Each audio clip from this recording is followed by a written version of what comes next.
오늘 두 번째 시간입니다. 성경적 믿음의 원리라는 제목으로 저와 여러분들과 함께 한번 이 말씀을 나누어 보고자 합니다. 자, 첫 번째 우리가 만남에서는 우리가 무엇을 배웠습니까? 혹시나 일주일 전의 내용인데 기억나시는 거 혹시 있으십니까? 자, 제가 그래서 간단하게 말씀을 드리겠습니다. 첫 번째 만남에서 그리스도인이 된다는 것은 어떤 의미냐? 첫 번째 어떤 의미였습니까? 하나님께서 나의 무엇이다라고요? 주인이시다. 네, 이렇게 다 까먹을 수가 있습니까? 하나님께서 나의 무엇이다라는 말입니까? 주인이시다. 이것을 고대어로 이야기하면은 제가 강력하게 이야기했습니다. 하나님은 무엇이다? 왕이시다라고 이야기했습니다. 예. 만물을 통치하고 계시고 아직까지도 우리의 삶을 주관하고 이끌어 계시는 나의 삶의 왕이시다라고 이렇게 이야기를 했습니다. 그리고 두 번째로는요, 그리스도인이 된다라는 의미가 무엇입니까? 첫 번째 제가 예화를 들어드렸죠. 이 책에 나와 있는데 예화가 뭐냐면은 세례를 받았다라고 해서 내가 모태신앙이 되었다라고 해서, 맞죠? 이런 것들을 제가 신앙 고백을 했다라고 해서 그리스도인들이 저절로 되는 것이 아니라 이러한 것이 그리스도인입니다라고 네 가지의 예를 들어 주었습니다. 첫 번째는 하나님께서 나의 주인이시다라고 고백하는 자, 하나님이 나의 왕이시다라고 고백하는 자가 진짜 그리스도인이라고 했고, 두 번째로는 우리는 뭐라고요? 죄인이다. 맞습니다. 죄인이다라고 깨닫는 사람입니다. 그래서 죄가 가장 큰 죄가 무엇이다라고 이야기했습니까? 가장 큰 죄가 거짓말, 도둑질 이런 것이 가장 큰 죄라고 했습니까? 가장 큰 죄는 그러면 무엇입니까? 예, 하나님을 나의 마음에 두지 아니하고 나의 중심이 누구입니까? 예, 나인 상태. 그래서 죄가 이 sin인데 S-I-N인데 중간에 I, 나 중심의 상태, 이게 가장 큰 죄 중에 죄라고 이야기했습니다. 그리고 세 번째는요, 예수님께서 우리를 위하여 어떻게 해요? 대신 돌아가셨다라는 것. 이 사실을 믿는 자, 정말로 이 사실을 깨닫고 믿는 자가 무엇이냐? 그리스도인이 된다라는 의미다. 그리고 마지막으로 이 예수님을 주인으로 모시고 영접하고 그분의 뜻에 따라서 살아갈 때에 참된 그리스도인이라고 했습니다. 맞죠? 네. 그러면 우리가 그리스도인이 되었을 때에 놀라운 일이 일어난다고 했습니다. 놀라운 일들이 세 가지입니다. 이거는 정확하게 아셔야 됩니다. 놀라운 일 첫 번째 무엇입니까? 서로 막 눈치를 보고 계시는데, 하나님께서 그리스도 안에서 나를 어떻게 하셨다는 것입니까? 자녀 삼아 주셨다. 즉 이것을 입양해 주셨다. 네. 우리가 정말로 여러분들을 한번 살펴보세요. 주위를 한번 살펴보세요. 하나님께 받은 놀라운 축복이 무엇인지. 아파트 평수가 좀 많이 늘어났습니까? 이것이 아니라 무엇이에요? 하나님께서 나를 자녀 삼아 주셨다는 것, 입양해 주셨다는 것, 너무나 놀라운 사실입니다. 두 번째요, 나는 그리스도 안에서 무엇이다라는 것입니까? 특별한 존재이다. 그러니까 하나님의 무엇이다? 걸작품이다 라고 이야기했잖아요. 나는 예수님 짜리의 인생이다. 오늘 새벽 설교에서도 제가 이야기를 했었는데, 뭐냐면 요즘 스포츠 스타들이 굉장히 연봉이 많이 높습니다. 특히 메이저리그 같은 경우에는 저희들이 상상을 초월합니다. 특히 지금 저는 야구 선수 중에서 류현진을 좋아하는데, 류현진이 1년 연봉이 약 300억입니다. 1년 연봉이 300억. 정확하게 따지자면 288억인가 그렇습니다. 그러니까 주일 빼고 하루에 벌어들이는 돈이 매일마다 1억입니다. 커쇼나 있는 분들은 상상을 더 초월합니다. 지금 제가 정확한 수치를 이렇게 몰라서 그렇지. 그런데 우리는 뭐라고요? 예수님 짤이라고요. 근데 잘 안 와닿습니다, 이게. 맞죠? 우리가 정말로 더 비싼 존재이고 더 고급한 존재인데도 불구하고 사실 이거가 잘 깨달아지지가 않습니다. 그런데 정말 복음을 깨달은 사람은 어떤 사람이라고요? 아, 내가 정말로 예수님 짤이 인생이구나. 내가 정말로 하나님의 걸작품이라는 것을 인지하고 깨닫고 이것들을 날마다 누려가는 것이 바로 무엇이냐? 그리스도인이 되고 그 다음에 놀라운 일들을 경험하는 삶이라는 것이죠. 마지막으로 세 번째입니다. 세 번째, 이것은 조금 어려울 수도 있어요. 이것이 무엇이냐? 나 혼자가 아니라 내가 그리스도 안에 내가 입양되었기 때문에 우리 안에는 무엇이냐? 이 교회론인데요, 예수 그리스도를 머리로 하고 우리는 무엇이 되었다라는 것입니까? 한 지체, 몸이 되었다라는 것이죠. 그래서 우리는 더 이상 두려워할 수도 없고 우리는 더 이상 외로워할 수도 없는 존재입니다. 왜입니까? 우리에게는 이런 좋은 함께하는 공동체를 우리에게 주셨기 때문입니다. 그래서 이렇게 놀라운 일을 이렇게 일어났는데, 그런데 안타까운 일이 한 가지가 있습니다. 그것이 무엇이냐?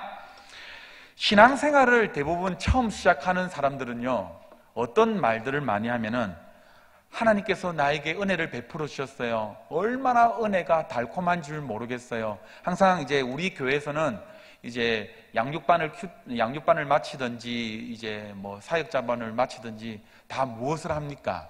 간증을 하지 않습니까? 예, 이번에도 우리 소확행전 할 때에 이제 간증자를 찾아서 이게 간증을 부탁했는데, 이제 간증을 하면은 항상 이렇게 패턴이 있지 않습니까? 하나님께서 나에게 이렇게 하신 것이 너무나 이렇게 감사합니다. 내가 정말로 복음을 깨닫기 전에는 정말로 이러한 삶을 살았었는데 내가 복음을 깨닫고 나니까 너무 기쁩니다. 너무 제가 이 함께하는 교회에 오기를 잘한 것 같아요. 그리고 복음을 정말 잘 깨달은 것 같아요 라고 하나님의 은혜에 감격하는 모습을 우리가 종종 보게 됩니다. 그런데 이 분들이, 제가 함께하는 교회에 한 4년 정도 있었는데 모르겠습니다. 한 10년 이상 되신 분들, 그리고 이 함께하는 교회에 출석을 안 하시더라도 여러분들 신앙생활 하신데 한 30년 이상 되신 분들, 아니 30년이면 너무 많습니까? 대부분 한 10년 이상 되신 분들, 아직까지 여러분들 초반에 그 만났던 그 초기에 그 누렸던 그 기쁨을 아직까지 유지해 나가고 계십니까? 아직도 예수님을 만나면 정말로 설레시고 정말로 이 복음을 생각할 때마다 정말로 가슴이 콩닥콩닥 뛰세요? 이 신앙생활 오래 하신 분들은 대부분 이렇게 이야기합니다. 나도 소실적 그렇게 했다. 맞죠? 그래, 청년들을 막 열정적으로 찬양 드리는 모습을 막 보고서 어떻게 합니까? 아, 내가 정말 어릴 때에 정말로 청년 시절에 내가 저렇게 열심을 다해서 내가 정말 저렇게 신앙생활을 했는데 왜 요즘에는 나에게 이러한 열정들이 식어졌는가, 이렇게 생각을 해보기도 합니다. 그런데 우리가 한번 생각을 한번 해봅시다. 이게 과연 자연스러운 모습일까요? 예수 믿는 초반에는 정말로 은혜로워서 정말로 이렇게 사투리로 팔딱팔딱 뛰다가, 정말로 10년, 20년 지나면은 이게 마치 숙성된 것처럼 아멘 하나도 이렇게 하고, 이런 것이 과연 우리의 참 모습일까요?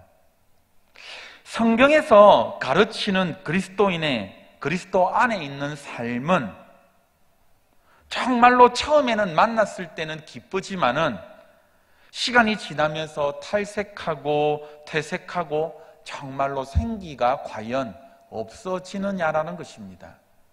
오늘 이 질문을 가지고 오늘 믿음에 대해서 한번 생각을 해봐야 된다는 것입니다. 그런데 성경을 읽어가 볼수록 믿음의 선배들의 모습을 보니까는 어떻게 되느냐? 세월이 지나면 지날수록 어떻다라는 것입니까? 어때요? 다들 성경 안 읽어보셨어요? 성경을 읽어보면은 시간이 지나면 지날수록요, 신앙은 더 어떻습니까? 더욱더 깊어집니다. 더 맛이 나고 더 멋있어집니다. 그렇다면 여기서 우리는 문제를 제기를 해야 됩니다.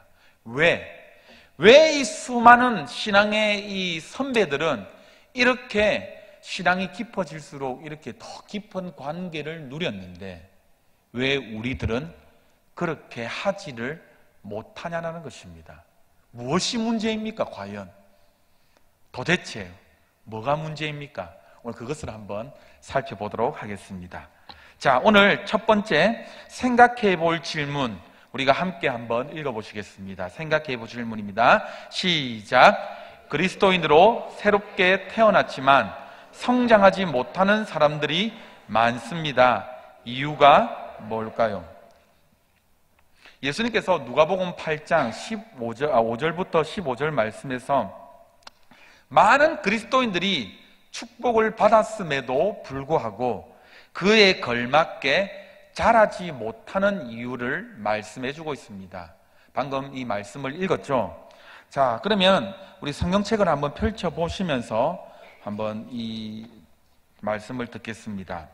자, 이 씨 뿌리는 비유는요, 마태, 마가, 누가복음 전부 다 공간복음에 나오는 이야기입니다. 이 예수님의 비유 중에서 아주 유명한 비유인 것이죠.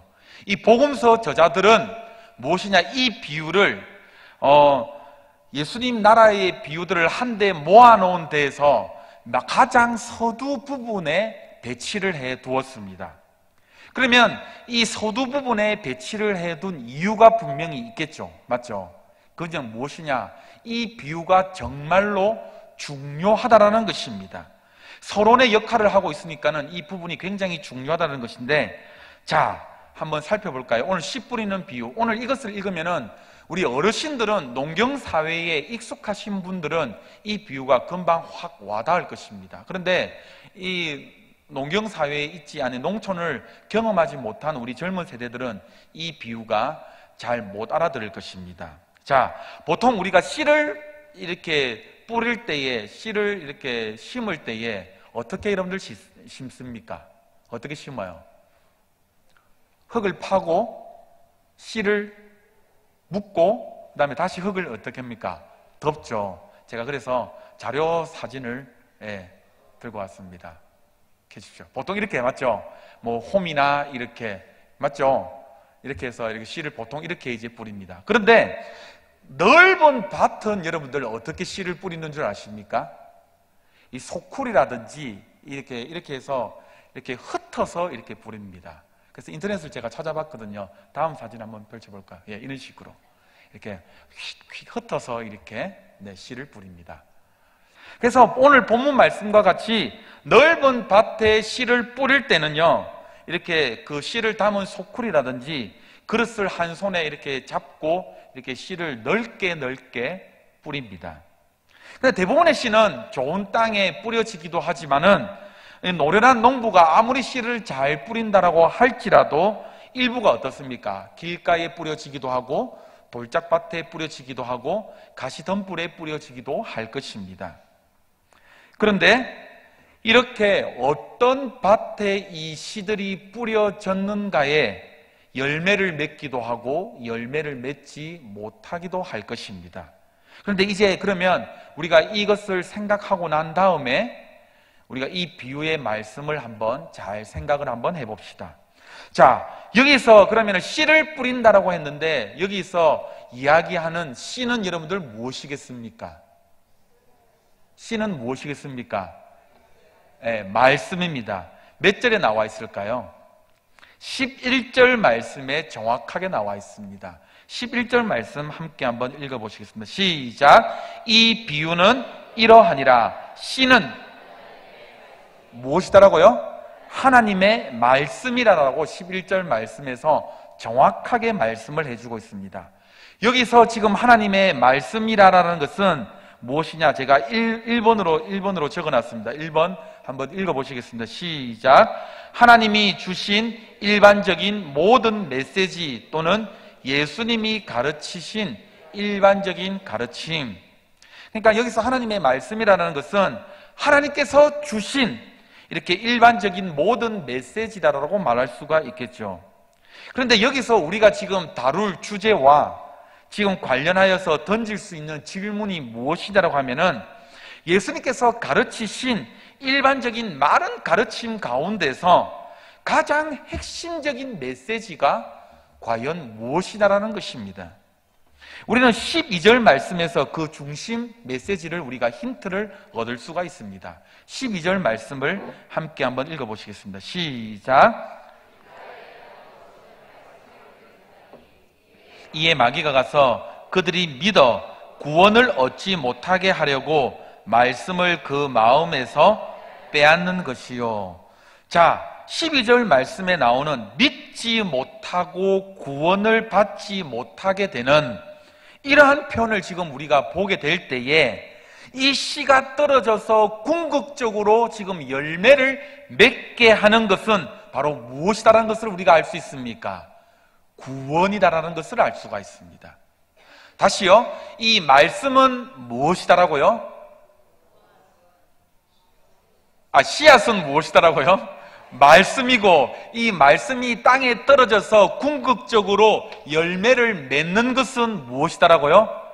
구원이라는 것은, 이것을 꼭 기억하셔야 됩니다. 그래서 씨앗은 말씀이고 예수님께서 가르치신 일반적인 가르침이라고 이해를 할 수가 있지만, 오늘 그 중에서도 핵심 메시지는 오늘 본문 말씀에서 이야기하는 것은 구원이다라고 이야기할 수가 있는 것이죠.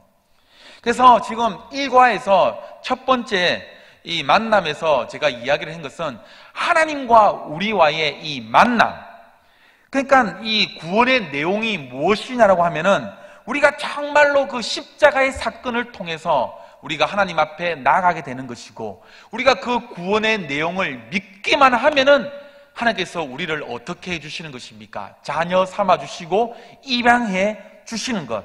그래서 그리스도 예수 안에서 정말로 특별한 존재가 우리가 되었다라는 것입니다. 그런데 이 씨앗은 무엇이냐? 이런 놀라운 구원을 이루게 해주시는 예수님께서 우리에게 전해 주시는 말씀이라는 것입니다. 이해가 되셨습니까? 그래서 예수님께서 이 땅에 오셔서 이 구원의 사역을 펼쳐주시기 위해서 많은 말씀들을 전해 주신 것이죠.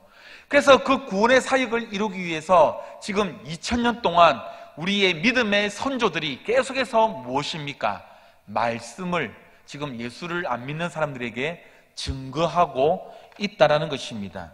그런데 이 씨가 뿌려져서 지금 어떻게 되는지를 오늘 말씀에 나와 있습니다. 오늘 본문 말씀에 지금 네 경우에 공통점이 있는데, 지금 네 경우 다 공통점이 있는데 그것이 무엇입니까? 제가 적어놨는데 오늘 이 교재에다가 네 경우 다 무엇이더라고요? 말씀을 들음입니다. 말씀을 다 네 경우 다 듣지 못하는 경우가 없습니다. 말씀을 네 경우 다 모두 다 듣습니다. 그런데 안타까운 것은 무엇이냐? 어떤 것은 악마가, 이 사탄이 이 공중의 세계로 이 말씀들을 가져다 버리고, 또한 어떻습니까? 말씀이 자라나지 못하게 하고, 어떤 것은 결실을 맺는다라는 것이죠. 자, 그러면 우리가 한번 살펴봅시다. 길가에 떨어졌다라는 것, 여러분들 어떤 것입니까? 길가에 떨어졌다는 것. 12절 말씀에, 우리 12절 말씀 다시 한 번 더 읽어봅시다. 12절 말씀 시작.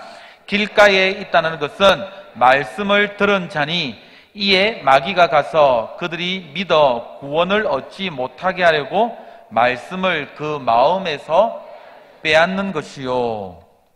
자, 길가에 떨어진 이 씨는요, 말씀을 듣기는 들었으나 사탄이 어떻습니까? 그 말씀의 씨앗을 가져다 가버리는 것입니다. 이거를 우리에게도 지금 적용을 한번 해볼까요? 우리가 수많은 예배를 통하여서 우리가 말씀을 듣습니다. 맞죠? 그런데 우리가 때로는 이 말씀들이 어떤 경우가 있게 됩니까? 목사님의 말씀을 듣고는 있습니다. 맞죠? 그러나 왼쪽 귀로 갔다가 어떻습니까? 오른쪽 귀로 흘러가는 사람들, 이런 경우들 종종 있잖아요. 특히 그리고 하나님의 말씀을 깨닫는 것은 정말로 하나님의 은혜 가운데에 이루어지는데, 우리가 이제 3일 있으면 소확행전, 이제 전도자들을, 우리가 이 VIP들을 우리가 이제 기도하고 이 장소에 데려옵니다. 그런데 그분들이 이제 목사님께서 말씀을 전해주실 텐데, 듣기는 듣습니다. 맞죠? 듣기는 듣는데 이 말씀이 도통 어떤 말씀인지, 그리고 정말로 이 말씀과 나와 상관이 있는지를 깨닫지를 못하는 상태라는 것이죠. 이해가 되셨습니까? 그래서 무엇이냐면, 이게 예수님을, 이게 그 사람이 뭐 교만하거나 물론 딴 생각을 했을 수도 있겠지만은, 예수님은 지금 이것을, 이 말씀을 두고 영적으로 지금 해석을 하고 그 배우의 영적인 세력이 분명히 있다라고 말씀을 하고 있다는 것이죠. 종종 여러분들 이 설교를 하다 보면은 우리 목사님께서 이 졸고 계시는 분들에 대해서 굉장히 민감할 때가 있습니다. 이게 앉아 있을 때와 여기서 설교할 때가 무척 다르거든요. 이렇게 앉아 있는, 항상 이렇게 피교육생 입장이라고 하면은 항상 우리가 강의를 들을 때에 참 졸음이 많이 오죠, 맞죠? 강의를 하는 입장에 있으면 항상 앞으로 오라라고 이야기하고, 우리가 강의를 듣고 설교를 듣는 입장에 있으면 항상 어떻습니까? 강대상으로부터 자꾸 멀어지려고 하는 게 저희들의 본성 아닙니까? 그런데 저희들이 이쪽에 앉아 있을 때는요, 목사님이 잘 모르신다고 생각합니다. 그런데 어느 정도 이게 연륜이 있으신 분들은 뭐냐, 이렇게 한 번에 스캔을 쫙 이렇게 하면은 이 출석 체크가 다 됩니다. 왜냐? 대부분 교인들은 그 자리에 앉기 때문입니다. 지정석이 있기 때문입니다. 이렇게 스캔을 한번 쫙 하면은, 아, 오늘 어떤 분이 이렇게 나오셔야 되는데 이렇게 한번 나오는 겁니다. 중요한 거는 뭐냐? 스캔을 한번 돌리고 그 다음에 설교를 계속 하다 보면은 피곤해서 조는 거랑 계속 조는 사람이랑 구별이 갑니다. 목사님은 피곤해서 조시는 분들을 절대로 뭐라 하지는 않습니다. 제가 아직까지 목사 된 지도 아직까지 제가 얼마 되지는 않았지만은, 설교 강단에 쓴 지는 한 10년 넘었지만은, 제가 봐도요, 이렇게 보면, 다 보이는데요, 뭐. 아, 저분들은 이렇게 진짜 피곤해서 조는 건지, 안 그러면 영적 상태가 조금 이렇게, 그렇게 해서 졸고 계시는지를. 그런데 여러분들 반드시 기억해야 되는 것은, 내가 지금 계속해서 졸고 있다라는 것은 반드시 무엇이냐? 사단이 계속해서 나를 공격하고 있다는 것을 기억하시길 바랍니다. 말씀을 듣기는 들어도 어때요? 듣지 못하게 하는 것이 사단의 전략이라는 것이죠. 두 번째는 무엇입니까? 어디 밭에 떨어진다는 것입니까? 돌짝밭에 떨어진다는 것이죠. 돌짝밭에 떨어진 씨앗은 말씀을 처음에는 기쁨으로 받습니다. 와, 오늘 목사님의 말씀 너무 좋아요. 오늘 너무 은혜가 되었어요. 이 사람도 좀 위험한 상황입니다. 너무 좋다는 사람 반응은 조금 위험한 거예요. 네. 그런데, 와, 오늘 이 말씀이 나를 정말로 살리겠구나. 오늘 이 말씀대로 살아야 되겠구나. 라고 하는데, 문제가 무엇이냐? 막상 이 문을 박차고 나갔을 때에 나의 삶의 어려움과 문제가 딱 닥쳐왔다. 그러면 어떻습니까? 이게 돌짝밭이라는 것이죠. 자라지를 못하는 거예요. 씨앗이 메말라서 없어져 버린다라고 오늘 말씀에서 이야기를 하고 있습니다. 그래서 돌짝밭에 떨어진 이 씨앗은 기쁜 마음으로 처음에는 말씀을 받아들이지만은 뿌리를 내리지를 못했기 때문에 어려움이 당하면은 어떻게 해요? 금방 죽어버린다는 것이죠. 세 번째입니다. 세 번째는 가시덤불에 떨어진 이 씨앗입니다. 이 가시덤불 속에는요, 떨어진 씨앗은 뿌리는 내립니다. 뿌리는 내리고 어느 정도 성장합니다. 저희 교회 같은 경우에는 큐티 학교도 하고 이제 양육반도 하고 제자반도 합니다. 맞죠? 제가 이제 저희들 교육자들끼리 서로 고민을 많이 했습니다. 어떻게 하면은 정착을 잘 할 수 있을까라고 고민했는데, 저희들이 데이터를 내보니까는 언제 가장 많이 이탈되는 줄 압니까? 제자반 때였더라고요. 뭔가 조금 시작을 해보려고 양육반에서 이제 은혜, 큐티학교 때 한참 은혜 받고 양육반에서 더욱더 은혜 받고 하는데, 이제 제자반에서 들어가야 되나, 이제 이 조직에 몸을 담궈야 되나 말아야 되나 중요한 갈등이 있지 않습니까? 그래서 뭐 억지로 오신 분들도 있고, 막 내가 이제 매주 수요일마다 와야 되나, 수많은 갈등 속에 이제 제자반에 들어갔다 이래 되면은 막 역동이 막 일어나기 시작하는 것이죠. 대부분 좀 많이 탈락이 되더라고요. 그리고 이제 교회 오신 지 어떻게 해요? 이제 한 1년 정도 되시는 이제 분들도 되고. 그런데 이 사람들이 처음에는 기쁜 마음으로 받았는데 어떠느냐? 근심과 재물과 오늘 말씀해 보니까는요, 인생의 향락이 그 자라나는 기운을 어떻게 해버린다라고요? 막아버린다라고요. 근데 반대로 좋은 땅에서는 지금 열매 맺는 사람이 어떻게 그러면 될 수 있습니까? 15절 말씀 한번 읽어보시겠습니다. 15절 말씀입니다. 시작.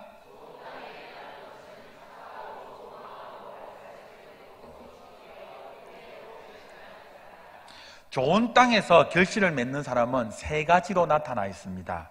먼저 첫 번째 무엇입니까? 첫 번째 무엇입니까? 제가 적어놨는데 바르고 착한 마음으로 듣고까지입니다. 말씀을 들을 때에 여러분들 마음 자세가 굉장히 중요합니다. 맞죠? 예. 삐딱한 마음으로 들으면 어떻게 됩니까? 말씀이 삐딱하게 들립니다. 복음을 들을 때도 마찬가지죠. 이 복음이 저 김집사와 나의 남편과 나의 아내에게 들려지는 복음이 아니라 오늘 이 메시지가 지금 누구에게 지금 적용이 되어야 되는 것입니까? 나에게 적용이 돼야 되는 거예요. 항상 이 자세로 들어야 돼요. 그런데 우리는 항상 말씀을 들을 때에 항상 어떤 자세로 듣습니까? 이 말씀은 나에게 해당되지 않는다. 저 김집사가 이 말씀을 꼭 들어야 되는데 오늘 이 말씀을 안 들어가지고 저 김집사가 저 회개 안 하네 저거. 예. 오늘 우리 아들이 이 말씀을 들어야 되는데 우리 아들 어디 가뿐노 이거. 예. 이런 경우를 종종 제가 들었거든요. 그런데 항상 우리의 자세는 어떻게 해야 된다라고요? 오늘 이 말씀이 나에게 어떻게 하나님께서 오늘 나에게 무엇이다라고 말씀하시는지. 그래서 이런 것들을 염두에 두지 아니하고 착함과 바른 마음으로 듣지 아니하면은 복음이 우리 마음에 들어갈 곳이 없다라는 것입니다. 두 번째입니다. 두 번째 한번 읽어보시겠습니다. 시작. 굳게 간직하며. 이 굳게 간직하라며라는 이 뜻은요, 이 마음밭이 돌짝밭과 이 비교가 됩니다. 완전 반대말입니다. 그러니까 어려움이 닥치면은 어때요? 씨앗을 간직하지 않고 돌짝밭은 날려버립니다. 맞죠? 그런데 이 굳게 간직하며 좋은 밭은 뭐냐? 내한테 어려움이 닥쳐올지라도 그 말씀의 씨앗을 굳게 간직하는 것입니다. 예수 믿으면은 여러분들 만사형통합니까? 복이 넘쳐나요? 물론 복 올 수도 있죠. 여러분들 만약에 여러분들 한번 생각을 해보십시오. 예수 믿고 나에게 어려움이 닥쳐오지 않고 계속해서 행복만 찾아온다. 전도 아마 저절로 될걸요. 우리 이렇게 스탬프 찍고 VIP 찾아가고 만나고 아쉬운 소리 안 들어도 될걸요. 그런데 예수 믿으면은 복도 물론 찾아오지만은 제가 볼 때는요, 어려움이 더 많이 찾아오는 것 같습니다. 진짜로 예수를 믿으려고 딱 작정을 했을 때는요. 왜냐? 사회적 가치관과 예수님의 가치관이 정반대이기 때문입니다. 그래서 예수님께서 제자들을 파송하실 때에 무엇이다라고 말씀했습니까? 너희를 보냄이 누구한테 보낸가 같도다? 몰라요. 이리 가운데 양을 보낸가 같도다. 비둘기같이 순결하고 뱀처럼 지혜로워라. 그러니까 예수님도 너희가 박해받을 것이다. 너희가 어려움을 당할 것이다. 그러나 어떻게 해라? 강하고 담대하라. 그러니까 말씀을 읽어보면 너희들이 순탄할 것이다. 인생이 잘 나갈 것이다. 풀릴 것이다. 절대적으로 성경 말씀에 그렇게 하지 않을 거예요. 예수를 믿으면 고난이 올 것이다. 반드시 어려움이 올 것이다.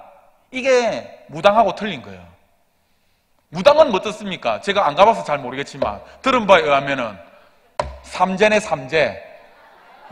물가 조심해라 이거. 그렇게 딱 어려움을 딱 주놓고는 딱 어떻게 합니까? 붓하고, 제가 그것은 내가 한번 예전에 제가 예화로 했는데, 하도 제가 서면에 제가 자주 나갔을 때에 하도 도를 아십니까 해가지고 쟤를 찾아오길래 제가 한번 찾아가 봤다니까. 제가 봉고차를 태우더니 이상한 곳에 가가지고 300만 원짜리 제사를 지내래요. 처음에는 롯데리아 같은 데 데리고 가가지고 하늘의 기운부터 시작해가지고 이상한 것을 설명을 해주더라고요. 그래서 제가 어떻게 하면 제가 살 수 있겠습니까? 니고데모처럼 제가 어떻게 하면 영생을 얻을 수 있겠습니까? 이걸 물었죠. 제가 하도 궁금해가지고 너무 많이 찾아오길래. 그래서 물었더니 봉고차를 태우고 저 가더라고요. 이렇게 해가지고. 네, 죽을 뻔했습니다. 그래가지고. 그러니까 이게 타 종교와 우리와 다른 점이 뭡니까? 그들은 어려움을 딱 그렇게 하고 계속해서 우리에게 무서움을 줍니다. 맞죠? 두려움을 줍니다. 그러나 우리는 어떻게 해요? 두려움이 있지만 어떻게 해요? 두려울 것이다 라고 일단 전제를 깔고 시작합니다. 두려울 거야. 어려움이 온다. 그건 하나님 나라의 가치관으로 살면 반드시 두려움이 온다. 그러나 강하고 담대하라. 왜냐? 내와 함께 할 거니까. 이거예요. 이게 믿음인 거예요. 자, 그리고 세 번째로는요, 무엇입니까? 세 번째로는 우리 함께 한번 읽어보시겠습니다. 시작. 견디는 것. 네. 우리가 때로는 힘들고 어렵고 좌절되고 인간인지라 충분히 그렇게 할 수 있죠. 그러나 우리 가슴 가운데 누가 계시기 때문에? 예수 그리스도가 계시기 때문에, 예수님이 함께 하시기 때문에 우리는 이 모든 어려움들을 이길 수가 있다라는 것이죠. 자, 그래서 무엇이냐? 이렇게 하나님께 놀라운 축복을 받았는데도 불구하고 이러한 축복을 누리지 못하도록 방해하는 것이 두 가지가 있는데, 그것이 무엇이냐? 불편함이나 손해를 보는 것에서부터 시작을 해서 박해에 이르는 어려움이 우리에게 항상 우리 인생에 닥쳐온다는 것입니다.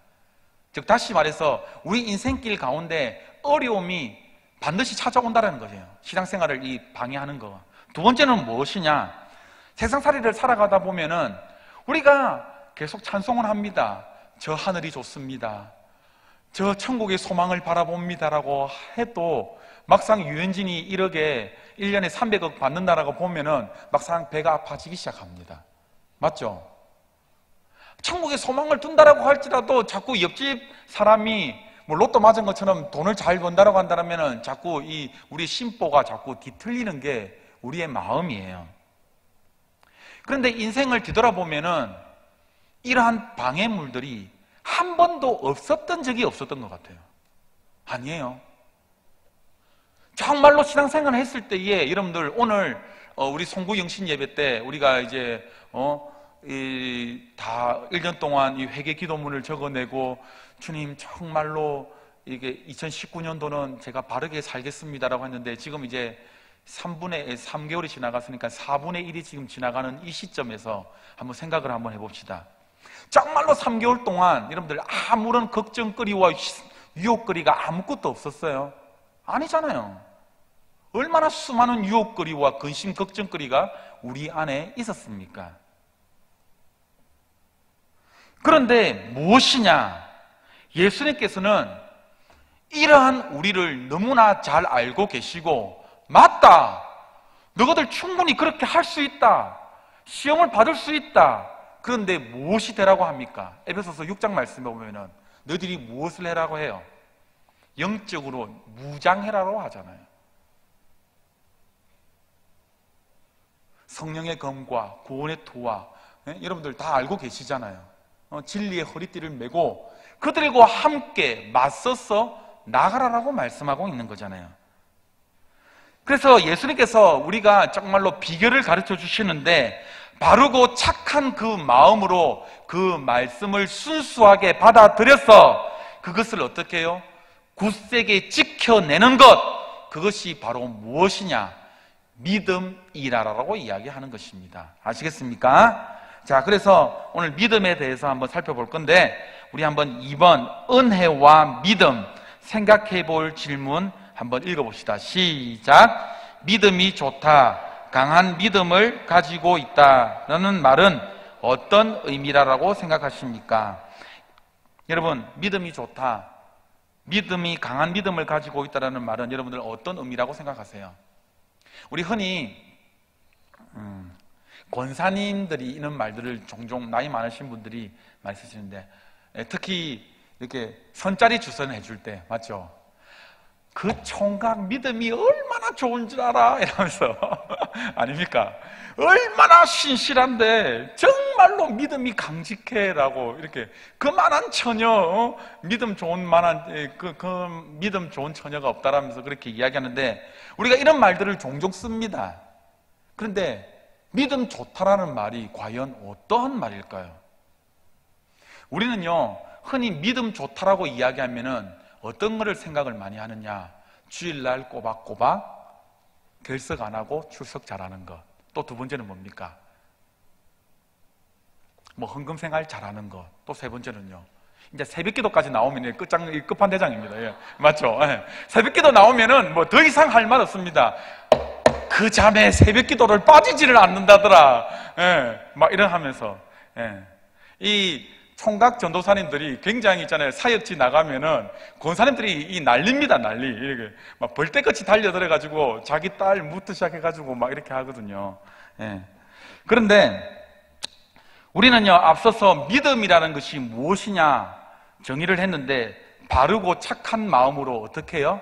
말씀을 받아들이고 그것을 굳게 간직하고 또한 견디는 것이 무엇이라고 했습니까? 믿음이라고 이야기했습니다. 그러면 어떻게 바르게 그 말씀을 받아들이고 그것들을 굳게 지키어 견뎌낼 수 있냐라는 것이죠. 이거예요. 믿음을 어떻게 우리가 지켜낼 수가 있을까요? 에베소서 2장 8절부터 9절 말씀 우리가 한번 읽어봅시다.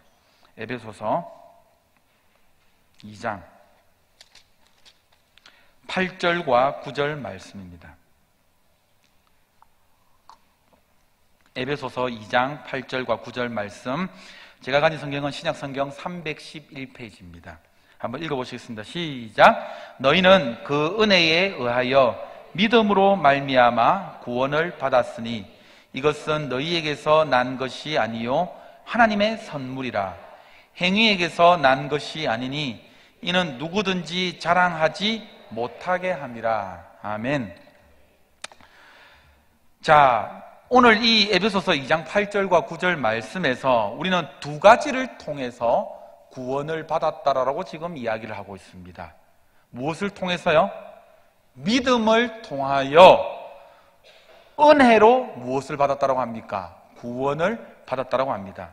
자, 사도 바울이 우리가 믿음을 통하여 은혜로 지금 구원을 받는다라고 이야기를 하고 있는데, 자, 질문 던지겠습니다. 이 두 가지 중에서 어떤 것이 더 중요할까요? 구원을 얻는 데에 더 근본적인 영향을 끼치는 것은 1번 믿음이다, 2번 은혜이다, 3번 같다, 4번 모르겠다. 자, 1번 손 한번 들어보십시오. 한 분, 두 분, 세 분, 네 분. 두 번째, 그러면 제가 아까 뭐랬습니까? 구원, 믿음, 은혜. 두 번째 은혜이다. 꽤 많네요. 세 번째, 그러면 같다. 손 안 드는 사람은 뭡니까 지금? 잘 모르겠답니까 지금? 자, 제가 이제 가르쳐 드리겠습니다. 자, 성경에서 가르치는 이 개념들이 우리가 세상적인 이 개념과 이 같을 때가 있기 때문에 우리가 혼돈할 때가 굉장히 많이 있습니다. 맞죠?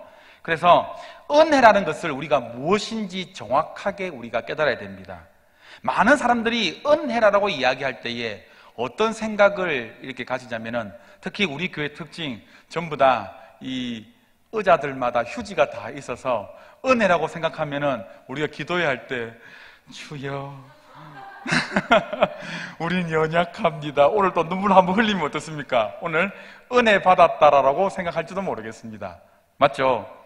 예. 그리고 감동을 하다가 감동의 찬양이 나오고 뭐 하나님께 고백적인 찬송을 드리고 이런 것들이 우리가 은혜라고 이야기하는 것을 흔히 생각합니다. 맞습니다. 그것도 은혜이긴 하기는 합니다. 그런데 은혜라는 것은 무엇이냐? 우리 한번 따라해 볼까요? 은혜 중에 은혜는 하나님이 우리에게 값없이 주시는 예수 그리스도이다. 정말 중요한 거기 때문에 제가 적어놨죠.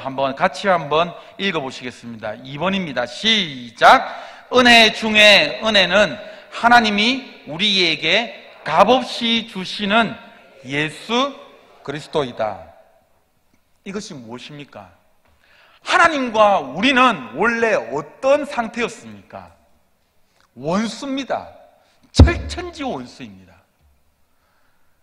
그러니까 이것을 도저히 다가가려고 해도 다가갈 수 없는 존재입니다.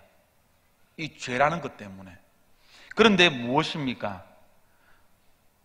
하나님께서 우리에게 예수 그리스도를 주셨다라는 것이죠. 은혜의 한 복판에 바로 예수 그리스도가 있다라는 것입니다. 이 예수 그리스도를 통해서 우리가 그 하나님의 놀라운 사랑, 하나님의 사랑이 얼마나 넓고 높고 깊은지를 우리가 깨달을 수 없는 존재인데도 불구하고 그 예수 그리스도의 그 십자가의 은혜를 통하여서 이렇게 은혜를 주셨다라는 것이죠. 이게 은혜 중에 은혜라는 것입니다. 그래서 오늘 말씀에서 이 에베소서 2장 말씀에서 사도 바울이 무엇입니까? 우리가 이러한 은혜로 무엇을 받았다라고요? 구원을 받았다라고 합니다. 구원받을 자격이 전혀 없는데도 불구하고 하나님께서 우리를 정말로 불쌍히 여기셔서 예수 그리스도를 이 땅에 보내어 주셨다라는 것이죠. 이것은 어떤 의미냐면은 우리는 정말로 자격이 없어요. 예수님께서 빌라도에게 재판을 받을 때에 이 빌라도가 고민을 합니다. 맞죠? 도저히 예수님께는 죄를 찾아볼 수가 없는 거예요. 그래서 군중들에게 묻습니다. 어떻게 할꼬? 내가 볼 때는 예수님의 죄를 찾지를 못하겠다. 예수님을 어떻게 하면 좋겠느냐라고 이야기하자 뭐라고 이야기합니까? 십자가에 못 박아라라고 계속 하지 않습니까? 그래서 우리가 명절의 절기 가운데에 풍습이 있는데 죄인을 하나 놓아주는 그거가 있다. 풍습이 있다. 그러자 예수를 놓아주면 안 되겠느냐라고 이야기하자 누구를 보냅니까? 바라바를 보내지 않습니까? 보내지 않습니까? 바라바는 지금 뭡니까? 자기가 지금 이 감옥에서 나갈 지금 이 존재입니까? 착합니까? 전혀 아니죠. 그냥 생뚱맞게 있다 보니까 자기가 나가게 된 거예요. 이게 바로 은혜라는 거예요. 자기에게는 전혀 자격이 없는 거예요. 그런데 뭐냐? 은혜로 말미암아 나왔다라는 것이죠. 자, 이겁니다. 그래서 이게 뭐냐면 에베소서 1장 7절 말씀을 보면은 이 의미를 좀 더 분명히 알 수 있는데 에베소서 1장 7절 말씀 한번 읽어봅시다. 1장 7절 말씀입니다. 시작. 우리는 그리스도 안에서 그의 은혜의 풍성함을 따라 그의 피로 말미암아 속량 곧 제사함을 받았다. 자, 믿음이라는 것은 무엇이냐면 우리에게서 난 것이 전혀 아닙니다. 하나님의 선물입니다. 아까 에베소서 2장 8절 말씀에서 이렇게 이야기를 했는데, 그러니까 믿음, 곧 믿게 되는 것도 하나님의 선물이라고 이렇게 이야기를 할 수가 있습니다. 혹 이렇게 이야기를 합니다. 그런데 오늘 에베소서 2장 8절 말씀에서 문법적으로 나오는 때에 이 믿음도요, 이 믿음도 은혜도 이 무엇이냐? 선물이라고 할 수 없는 이 중성대명사라고 하는 게 있습니다.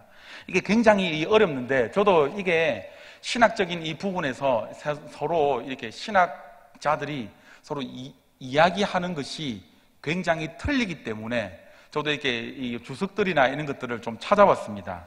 근데 제가 이제 읽어드릴 것은 무엇이냐면은 믿음으로 구원을 얻는다라고 해서 믿음 자체가 사람을 구원하는 것은 아니다라는 것입니다. 여러분들 정말로 정신 바짝 차리고 여러분들 들으십시오. 그래서 구원은요 전적으로 하나님께서 이루시는 것 여러분들 믿으십니까? 아멘이십니까? 그런데 따라서 아무리 좋은 믿음을 가졌다라고 해도 그것이 자랑거리가 될 수가 있습니까? 없습니까? 없는 것이죠. 그래서 구원에 관련하여서 사람은 전적으로 어떤 상태에 있다는 것입니까? 무능한 상태에 있다는 것이죠. 전적으로 하나님의 무엇이다라고요? 은혜라라고요. 그런데 에베소서 2장 8절 말씀을 다시 한번 볼까요? 너희는 그 은혜에 의하여 믿음으로 말미암아 구원을 받았으니 이것은 너희에게서 난 것이 아니요 하나님의 선물이라고 지금 이야기하고 있습니다. 자, 여러분들, 이것은 하나님의 선물이라. 이것은 가리키는 게 여러분들 무엇일까요? 이것이 가리키는 것. 이것이 가리키는 게 무엇일까요? 믿음을 가리킵니까? 구원을 가리킵니까? 굉장히 헷갈리기 시작하죠. 분명하지가 않습니다. 어느 것을 가리키는 것인지는 분명하지 않습니다. 그런데 이 신학자 중에서 찰사치 같은 이 신학자는 뭐라고 이야기를 하고 있냐면은 믿음은 사람에게서 난 것이 아니라 하나님께서 주시는 선물이라고 이렇게 이야기를 합니다. 그러니까 우리가 죄로 허물로 죽었을 뿐만 아니라 악한 영에게 종노릇하는 사람들이기 때문에 어떻게 스스로 믿음을 가질 수가 있겠느냐? 하나님께서 믿게 하셔야지 이 비로소 믿음을 가질 수 있는 것이다. 그래서 전적으로 하나님께 믿음을 받는 선물이라고 이렇게 이야기를 합니다. 그런데 이 에베소서 2장 8절 말씀 헬라어 본문을 잘 살펴보면은요, 지시대명사 이것은요 믿음을 가리키지 않는다라는 것이죠. 이것이라고 번역하는 이 지시대명사 이 투토라는 것은요 믿음을 명하는 이 명사 피스티스라는 것이 있는데 이 성이 일치를 하지를 않습니다. 그러니까 이 말뜻이 무슨 뜻이냐면은 헬라 같은 경우에는 남성성, 여성성, 중성이 있는데 이 성이 같아야 됩니다. 영성성이면은 여성성이어야 되고 중성이면 중성이어야 되고 남성형이면은 남성형이 되는데 이 서로 이것과 지금 믿음이 어떻게 된다라고요? 이 성이 일치가 하지를 않는다라고요. 그래서 무엇이냐? 따라서 이것을 지금 어떻게 해석을 해야 되느냐면은 8절 전반부에서 이야기하는 말한 전체의 내용을 이야기한다는 것이죠. 이것은 그것은 무엇입니까? 하나님의 은혜로 구원받은 사실을 지금 이야기하는 것으로 보아야 된다는 것입니다. 이해가 되셨습니까? 그래서 하나님께서 이루신 구원 자체가 무엇이다라는 것입니까? 선물이다라는 것입니다. 이해가 잘 되셨습니까? 자, 구원은 하나님께서 전적으로 우리에게 주십니다. 맞죠? 그런데 이 믿음으로써 우리가 반응을 하지 않습니까? 반응을 하는 이 자체가 어떻다라고요? 선물이 아니라라고요. 제가 다시 한 번 더 설명을 해드리겠습니다. 자, 이게 믿음이 굉장한 중요한 역할을 하기는 하는데 은혜보다 중요할 수가 없는데 그냥 믿음이라는 것은요 하나님께서 우리에게 주신 구원이라는 놀라운 이 은혜를 그저 감사합니다라고 받는 그냥 그 행위라는 것이죠. 그런데 이것이 굉장히 미묘합니다. 맞죠? 이 구원을 깨달았다, 복음을 깨달았다라고 하면은 반드시 무엇이 수반되게 되어 있습니까? 우리가 하나님을 나가야 되겠다. 그래서 이게 뭐냐면은 잠깐만 갑자기요. 침례교화라든지 감리교라든지 우리 개혁주의라든지 이게 여기서 굉장히 갈라지게 됩니다. 예.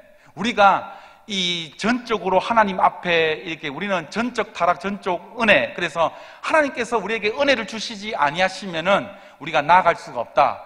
이조차도 선물이라고 이렇게 이야기를 하고 이것도 우리의 의지대로 할 수가 없다라고 이야기하지만 감리교나 천주교에서는 이 우리의 이 지적인 동의가 그래도 필요하다까지 이해가 갑니다.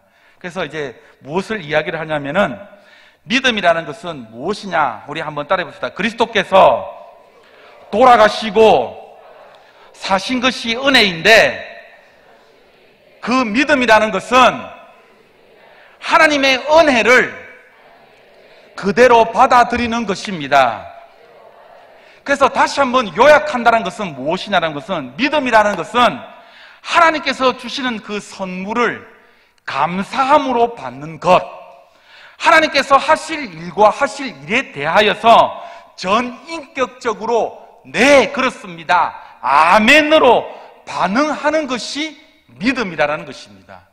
그래서 이 저자는 이것을 두고 어떻게 지금 표현을 하냐면은 우리가 믿기 위해서 애를 쓰고 이렇게 하는 것이 아니라 이분이 이제 김영국 목사님께서 이렇게 설명을 하고 있습니다. 뉴질랜드에 놀러를 갔는데 이렇게 보드를 타고 막 갑니다. 급류를 막 타고 가는데 이제 자기가 이게 타는 것을 너무 좋아해가지고 이렇게 배를 타고 가다가 배가 뒤집어졌다요. 그런데 다른 사람들은 다 무트로 나오게 되었는데 자기 혼자만 이렇게 나오지를 못했다고 합니다. 그런데 자기는 물이 좋아가지고 무엇입니까? 헤엄을 막 하고 있었대요. 그런데 사람들이, 그 현지인들이 자기를 가리키면서 손가락질하면서 빨리 나오라고 이야기하는 겁니다. 그럼 왜 이러지? 왜 이런 반응이 보이지라고 이야기하는데 나중에 알고 봤더만은 그게 무엇이냐? 조금만 더 가면은 무엇이냐? 폭포 절벽인 겁니다. 그러니까 이제 나와야 되는 상황인 거예요. 근데 자기는 유유히 뭐 하고 있다는 겁니까? 헤엄치고 놀고 있다는 거죠. 그래서 그 밖에 있던 사람이 밧줄을 이렇게 해가지고 자기 있는 그 수영하는 그 곳에 멋지게 그래도 밧줄을 딱 던졌다 합니다. 그 자기가 잡았다라는 것이죠. 그래서 나올 수 있었답니다. 구사일생으로. 그런데 목사님께서 지금 와서 돌이켜봐서 잘 생각을 해보니까는 내가 밧줄을 잘 잡아서 산 것이 아니라 무엇이죠? 누군가에 내민 그 생명줄이 정확하게 나에게 던져졌기 때문에 무엇입니까? 내가 그 생명줄에 내가 덥석 잡아서 내가 살게 되었다는 거예요. 그러니까 덥석 잡은 것이 무엇입니까? 믿음이라고 이 목사님은 이렇게 표현을 한 것이죠. 우리가 구원받은 것 은혜 때문입니다. 믿음도 매우 매우 중요합니다. 그러나 은혜가 없었다라고 하면은 그 밧줄이 나에게 다가오지 않았다라고 한다면은 그 믿음이 무엇입니까? 아무런 소용이 없다라는 것이죠. 그래서 이게 굉장히 신학적으로 좀 논란은 있는데 어쨌든 이런 식으로 이렇게 이야기를 합니다. 그래서 믿음 같은데 무엇이냐? 우리가 절대로 억지로 믿는 것이 아니라 하나님께서 먼저, 믿음이라는 것은 먼저 우리에게 그 구원의 내용을 주시고 우리가 믿음으로 반응하는 것, 그것이 바로 무엇이냐? 믿음이라는 것이죠. 자, 그래서 씨 뿌리는 자의 비유에 나오듯 믿음으로 말씀을 받는 것과 믿음으로 구원을 얻는 것, 어떤 관계가 있을까요? 우리 한번 3번입니다. 한번 밑에 1번과 2번 한번 같이 한번 읽어봅시다. 시작. 믿음으로 구원을 얻는 것은 은혜를 누리기 시작한 것이다. 그리고 믿음으로 시작했다면 받은 진리의 말씀이자 구원에 이르도록 말씀을 마음에 새기고 굳세게 간직하고 견뎌내야 한다. 결국 믿음으로 은혜를 받아 구원을 받는 것은 우리를 위해 행하신 놀라운 구원의 역사를 지속적이고 인격적인 믿음으로 받아들이는 것을 뜻한다. 자, 무엇입니까? 믿음으로 은혜를 받아 구원을 누리는 것은 한순간에 일어나는 단회성이 아니라 무엇입니까? 지속적으로 이루어진다는 것을 여러분들 아시길 바랍니다. 그래서 구원의 역사가 지속적이며 인격적인 믿음으로 받아들인다는 것 여러분들 깨달으시길 바랍니다. 아멘입니까?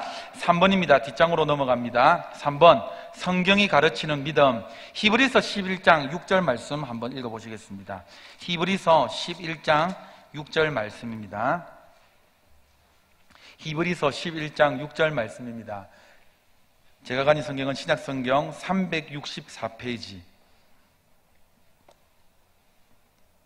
364페이지 히브리서 11장 6절 말씀 시작. 믿음이 없이는 하나님을 기쁘시게 하지 못하나니 하나님께 나아가는 자는 반드시 그가 계신 것과 또한 그가 자기를 찾는 자들에게 상 주시는 이심을 믿어야 할지니라. 생각해 볼 질문 한번 읽어보시겠습니다. 시작. 미신이나 이단의 믿음과 기독교의 믿음은 어떻게 다를까요? 어떻게 다르겠습니까, 여러분들? 우리가 항상 설교 시간에 이거는 수없이 여러분들 많이 들었을 것입니다. 맞죠? 그런데 자, 우리는 앞에서 이미 씨앗 속에 있는 그 생명을 받아들이는 것, 그리고 그가 하나님께서 행하신 일, 그 구원이 씨앗이라는 것, 그 놀라운 은혜를 받아들이는 것, 그리고 그 씨앗을 품고 굳게 간직하며 지키는 것이 믿음이라고 지금 저희들이 배우고 있습니다. 그리고 그게 값없이 하나님께서 베풀어 주신 그 구원의 은혜에 반응하는 것이 무엇이라고 했습니까? 믿음이라고 이야기했습니다. 맞죠? 그러면 성경에서 그러면은 이러한 믿음을 어떻게 가르치고 있냐라는 것이죠. 그래서 우리가 지금 히브리서 11장 6절 말씀을 읽었는데, 이 히브리서 11장 6절 말씀은 성경에서 가르치는 믿음이 무엇인지를 우리에게 이야기를 해주고 있다는 것이죠. 오늘 이 히브리서 11장 말씀에서 두 가지를 반드시 믿어야지 하나님을 기쁘시게 할 수가 있답니다. 첫 번째는 무엇입니까? 첫 번째는 하나님이 무엇하시다? 계시다라는 사실. 그리고 두 번째는 무엇입니까? 하나님이 자기를 찾는 자에게 상 주시는 분이심을 믿는 것. 여러분들, 하나님이 정말 계시다라는 것 정말 믿으세요? 정말로 믿으세요? 이거는 세계관의 문제이고, 이것은 이 전제의 문제입니다. 우리가 신앙을 갖기 위한 이 전제적으로 깔고 가는 문제입니다. 어떤 사람들은 하나님이 계시다라는 이 유신론은요, 하나님 계시다라는 유신론은 신앙적인 부분이고, 그리고 이제 하나님이 계시지 않는다라는 이 무신론은요, 과학이나 이성이다라고 생각하고만 우리가 착각을 합니다. 아니죠. 여러분들, 하나님이 계시다라고 생각하는 그것은 무엇입니까? 하나님께서 있다, 없다, 다 무엇에 근거한 것입니까? 자기의 믿음에 근거한 것, 여러분들 아닙니까? 그래서 우리는 뭐 하다고 믿습니까? 하나님을 있다라고 믿는 것. 그게 바로 우리 그리스도인 아닙니까? 맞죠? 혹시나 여기서 하나님이 없다라고 함께하는 교회 계속 출석하시는 분 안 계시죠? 그래서 우리가 항상 사도신경이나 주기도문을 우리가 고백할 때에 항상 무엇입니까? 하나님이 우리 가운데에 계신 것을 우리가 믿습니다라고 지금 고백을 하고 있는 거잖아요. 맞죠? 그래서 우리가 기도할 때도, 찬양할 때도 우리는 허공에 대지 않고 우리는 기도합니다. 맞죠? 우리는 정확하게 누구에게 여러분들 기도합니까? 하나님이 지금 우리의 예배와 기도와 모든 것들을 받으시는 것을 우리가 대상을 인지하고 예배를 드리는 겁니다. 여러분들, 이렇게 예배 드리다가 이런 거 아니죠? 맞죠? 여기가 주님이 계실까? 저기가 주님이 계실까? 이렇게 예배 드린 사람 없겠죠? 제가 천주교 신자를 한번 전도를 했더만, 천주교 신자가 기도하는 스타일, 자기가 한 30여 년 동안 이 천주교 스타일이 몸에 배니까는 하나님이시여, 하나님이시여, 막 이렇게 막 이렇게 하더라고, 그런 식으로. 절에 온 사람들도 막 이렇게 막 빌고 이렇게 하는데,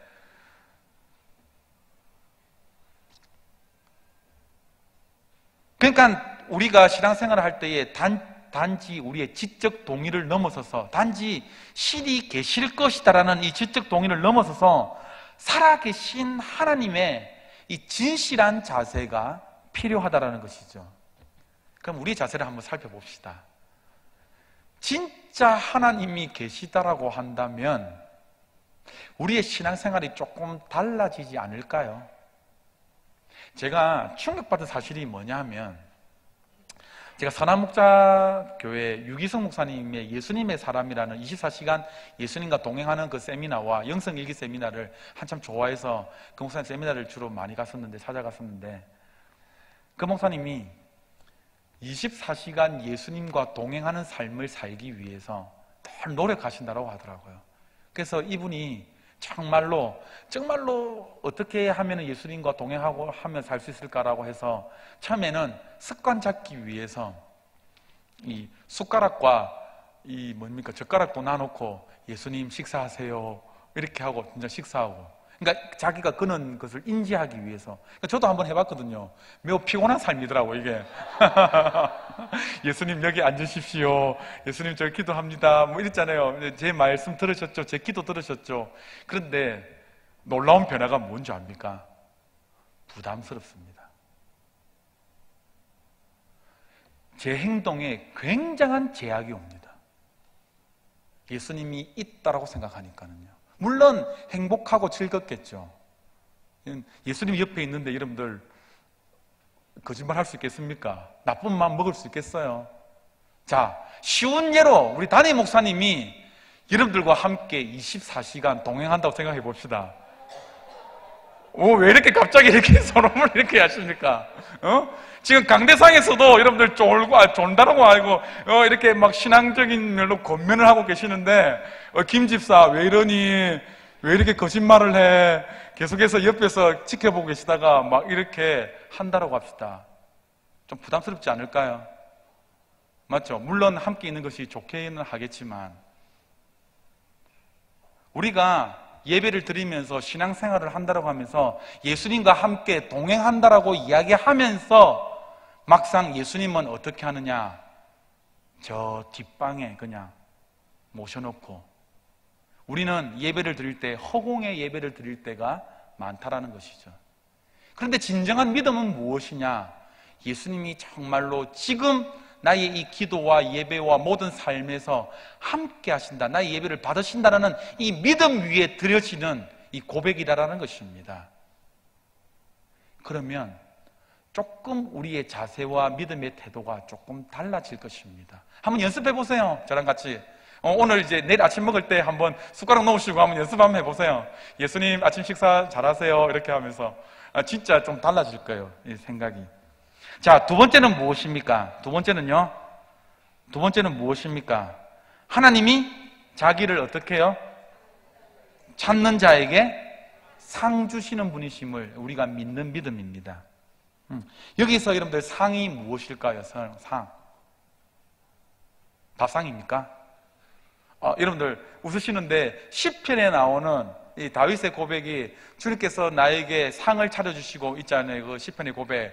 그건 진짜 여러분들 밥상입니다, 여러분들. 예. 예. 믿음을 잘못 알고 있는 사람들은 자신이 원하고 싶은 것, 자신이 얻고 싶은 것을 강하게 믿으면은 그것을 상 주신다라고 착각합니다. 맞죠? 그래서 무엇입니까? 우리가 갖고 싶은 것, 건강일 수도 있어요. 물질일 수도 있어요. 행복일 수도 있어요. 인간적인 모든 것들이 다 포함될 수가 있습니다. 그런데 우리가 이렇게만 해석한다고 한다면 성경 전체를 잘못 이해하는 것입니다. 여기서 상이라는 것은 무엇이냐? 하나님께서 우리 인간들에게 무엇이냐? 우리 자녀들에게 가장 주고 싶은 것, 그것이 무엇이냐? 구원이라는 것입니다. 예수 그리스도를 통해서 하나님과의 우리의 관계가 정말로 회복되는 것, 하나님께서 우리를 창조하셨을 때에 보시기에 심히 좋았더라, 그 토부의 상태로 돌아가는 것, 그것이 하나님께서 가장 원하시는 무엇이냐? 상이라는 것이죠. 그래서 우리가 날마다 무엇을 추구해야 되느냐?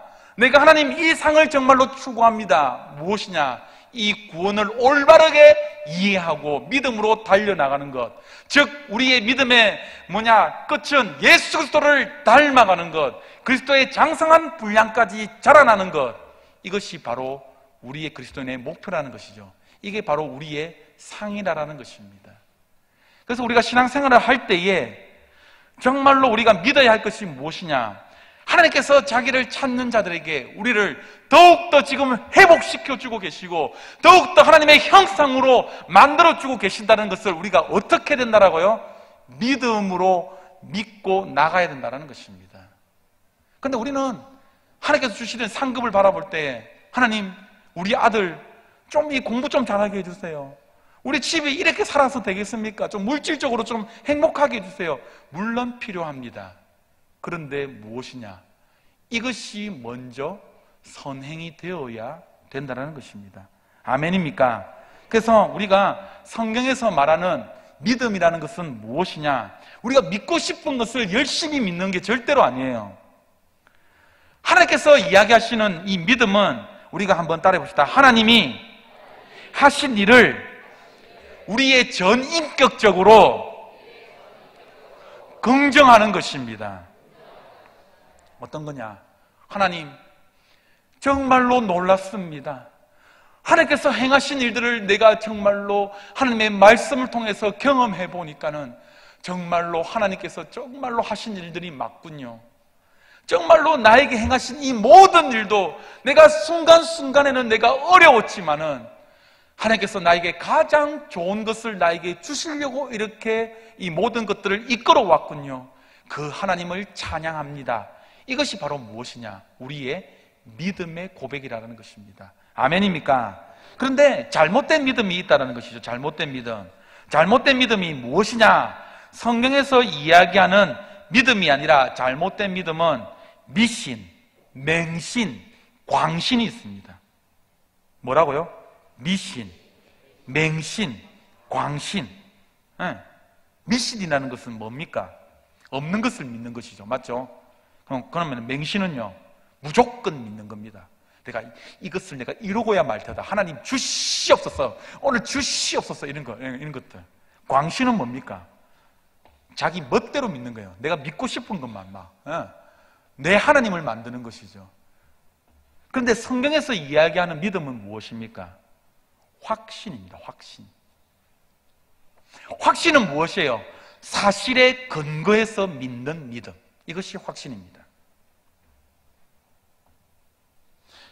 요즘 많은 그리스도인들이 엄마가 믿음이 부족해서 너가 대학에 떨어졌는가 봐. 내가 기도를 많이 안 해서 우리 사업이 좀 이렇게 잘 되지를 않는가 봐. 이렇게 종종 이야기하시는 분 있습니다. 안 되는 기도입니다. 이거 해서는 안 될 말입니다. 여러분들, 이 믿음에 대한 잘못된 사상들이 우리에게 들어와 있다는 것이죠. 아주 샤머니즘적인 사상.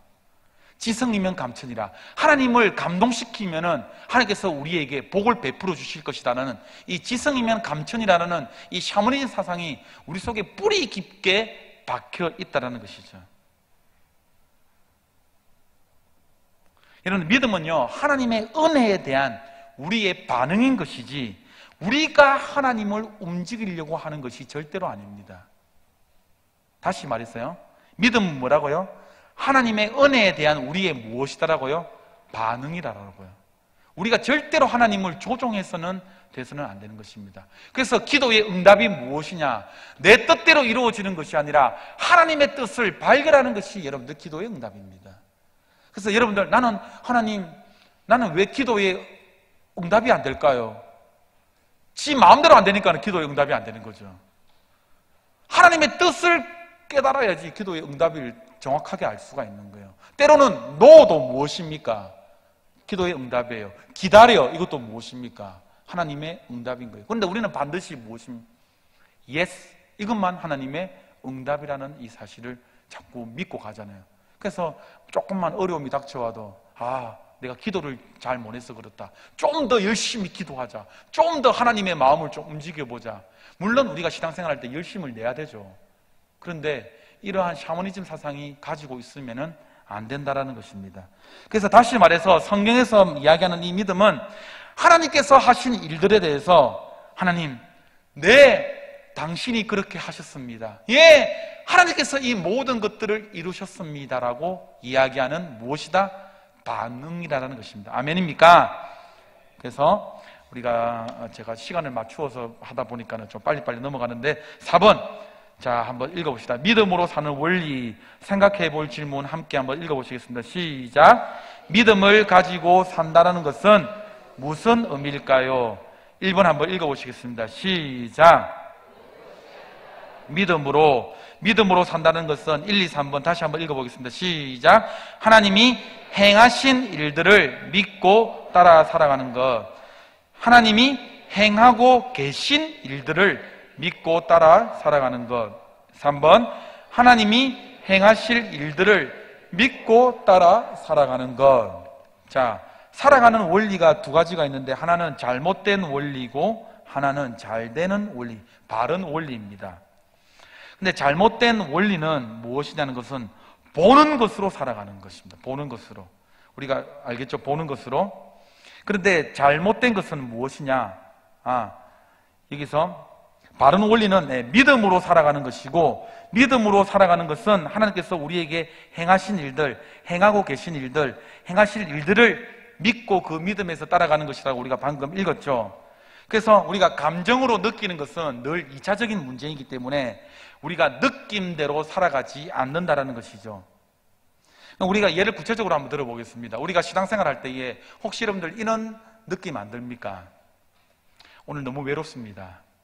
하나님, 왜 나는 혼자인 것 같습니까? 날 이렇게 왜 이렇게 버려두십니까? 도대체 어디에 계십니까, 하나님? 이런 기도 여러분들 많이 해보시지 않았어요? 예, 많이 하잖아요, 맞죠? 그런데 이 느낌이라는 게요, 얼마나 요상한지. 좀 느낌이 우울했다가도 올라가서 우리 카페 가서 초콜릿 하나 먹으면 어떻게 됩니까? 당이 좀 올라가면 이 느낌이라는 게 금방 기분이 좋아집니다. 그러니까 이런 느낌이 들 때 믿음으로 산다라는 것, 이러한 느낌이 들 때, 우울한 느낌이 들 때 믿음으로 산다는 것이 무엇이냐라는 것은, 그런 느낌은 인정은 하대요. 예, 무시하라는 것은 아닙니다. 인정은 하기는 하되 그 느낌에 굴복되지 않는 겁니다. 이게 중요합니다. 뭐라고요? 그 느낌은 인정은 하되 그 느낌에 대해서 어떻게 하라고요? 굴복되지 않는 것. 하나님께서 이 세상을 만드시고 무엇입니까? 우리가 정말로 하나님께서 지금 운행하고 계시는 이 모든 사이클들을 우리가 직접 이 두 눈으로 보지는 못해도 하나님께서 이것들을, 모든 것들을 운행해 가고 계실 것이다라는 이 성경이 가르치는 이 내용을 우리가 믿음으로 받아들이는 것입니다.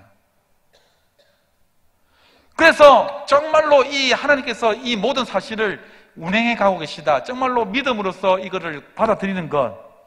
그런데 어떤 때는 우리가 이 믿음을 받아들일 때도 우리가 연약한지라 과거의 죄와 또한 현재의 죄, 이런 것 때문에 낙담하고 빠질 수도 있습니다. 이런 생각이 들 때마다 우리는 어떻게 해야 될까요? 또 자전, 주여 우리는 연약합니다. 또 이 찬송 계속 불러야 될까요? 계속 우리는 낙담하면서 또 이렇게 계속 이런 반복되는 일상을 우리가 해야 될까요? 이런 생각이 들 때마다 중요한 것이 무엇이냐? 우리는 심판을 받아야 마땅한 존재이죠. 그런데 우리를 위해서 심판을 당하신 그리스도 예수를 기억해야 된다는 것입니다. 자격 없는 우리를 위해 이미 예수님께서 무엇을 하셨습니까? 다 해결을 하셨다라는 이 사실, 이걸 믿는 거예요. 또한 지금 이제 봄이 다가옵니다. 봄꽃만 봐도 설레야 될 건데 자꾸 춘곤증이 오고 무기력해지고 나는 왜 이래? 이런 분들 혹 있으실 것입니다. 맞죠? 가을에 되면 떨어지는 낙엽만 봐도 슬프고, 봄이 되면 피어나는 꽃만 봐도 자꾸 슬프고, 뭐 이런 우울증이 계속 오시는 분들도 계속 있어요. 일이 잘 안 풀리니까 낙심하고 고민하고 이런 분들도 있어요. 그런데 이럴 때 또 믿음으로 산다는 것이 여러분들 무엇입니까?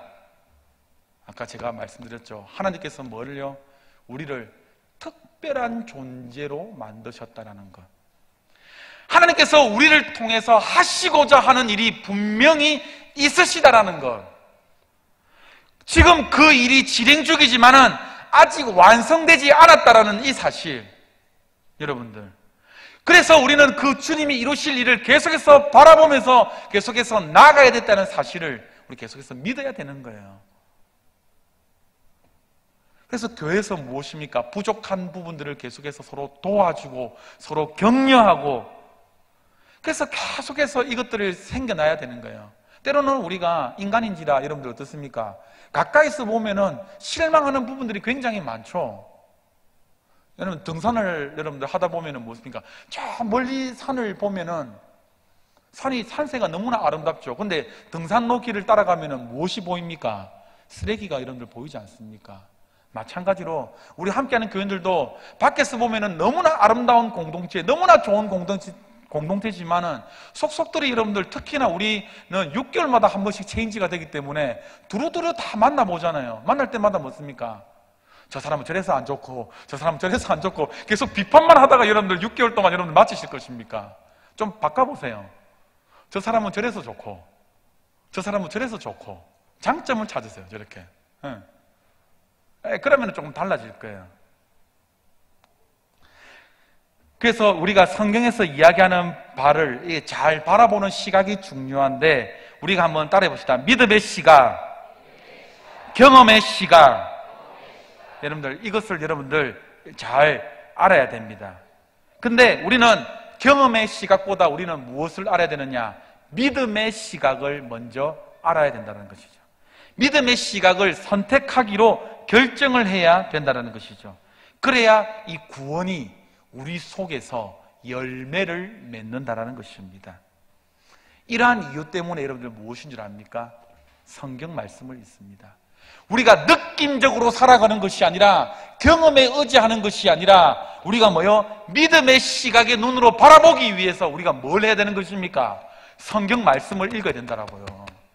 여러분들, 하나님의 말씀을 여러분들 읽지 아니하고 하나님의 말씀을 여러분들 가까이 하지 않는데 어떻게 하나님의 마음을 여러분들 알 수 있습니까? 여러분들 직통 계시 받을래요? 이렇게 여러분들 직통 계시 받을래요? 여러분들 정말 위험한 사람입니다.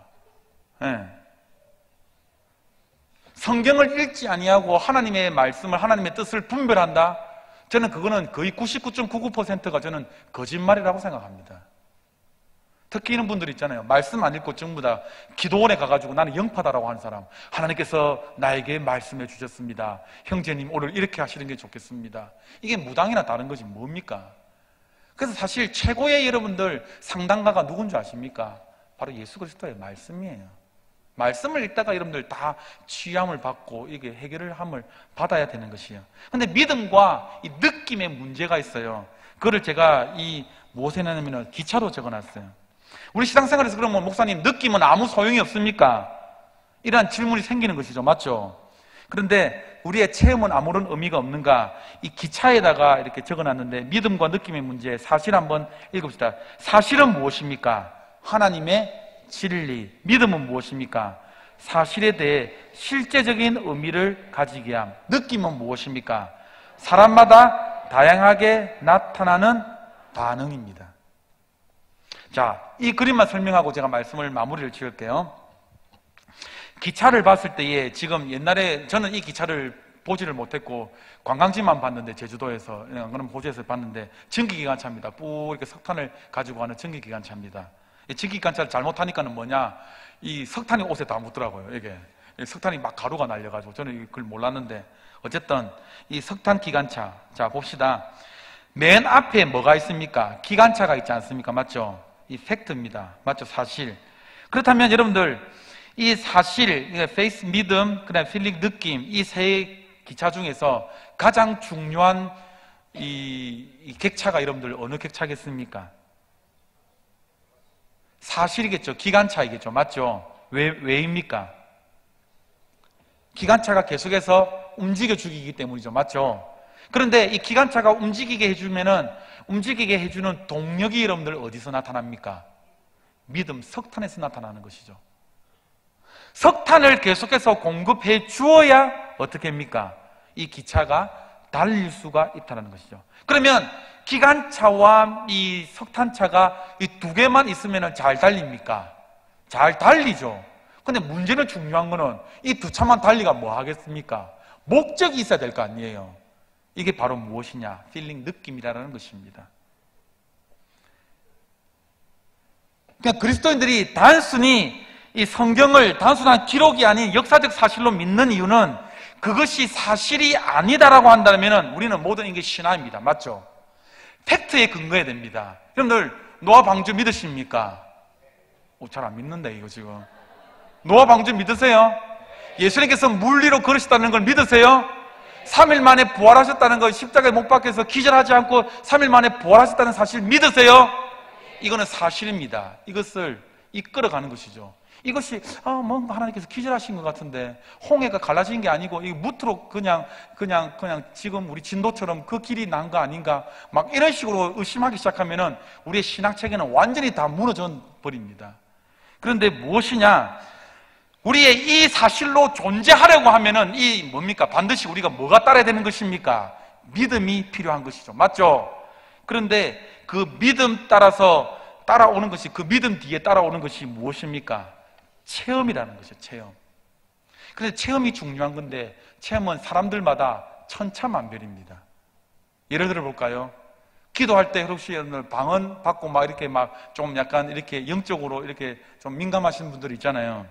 그런데 예수님을 영접하는 순간, 바울이 다메섹 동산에서 빛을 받았던 순간, 저도 한번 이렇게 어느 목사님의 안수를 받는데 깜짝 놀랐어요. 받는 순간 저는 진짜 번개 눈에서 번쩍 이렇게 하더라고요. 이렇게.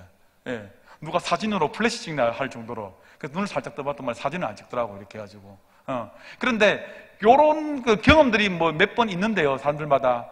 빛으로 제가 설명을 해드릴게요. 어떤 사람은 주황색 빛을 봤다.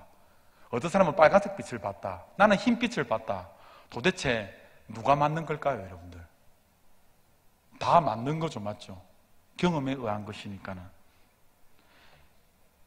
그런데 우리가 중요한 사실이 뭐냐면은 이러한 체험만 쫓아가면은 체험이 있기는 있습니다. 그런데 체험만 쫓아가면은 어떻게 됩니까? 기독교는 무너지기 시작합니다. 그래서 우리가 추구해야 될 사실이 무엇이냐면은 우리 한번 따라해볼까요? 하나님의 진리다. 말씀에 무조건 근거해야 돼요. 진리를 추구하고 그것을 믿기만 하면은 반드시 무엇이 따라오게 되어 있습니까? 체험이 자동적으로 따라오게 되어 있다는 것입니다. 각 사람들마다 다양하게 나타나요.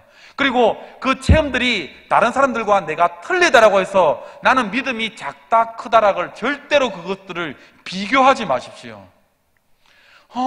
저 집사님은 방언을 저렇게 잘하는데 나는 왜 이렇게 방언을 못하나? 여러분들, 방언 못하시는 목사님들 굉장히 많습니다.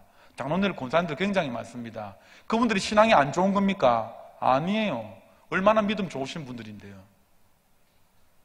그 현상만 가지고 내가 믿음의 척도를 가늠하지 말라는 것입니다. 알겠죠? 그래서 우리 한번 이 말씀만 따라하고 말씀을 맺겠습니다. 믿음의 의미입니다. 믿음은 하나님이 하신 일과 하실 일들을 받아들이는 것입니다. 다시 말해서 우리 한번 따라해봅시다. 하나님이 하신 일과 하시겠다라고 약속하신 일을 그분 앞에서 주장하는 것입니다. 아멘. 여러분들, 믿음이라는 것이 결코 여러분들 막 이렇게 영적인 그런 것이 아니라 정말로 하나님 앞에서 말씀에 근거하여서 정말로 하나님께서 행하신 그 구원의 기쁨을 날마다 누리고 사모하며 나가는 저와 여러분 되시기를 축복드립니다.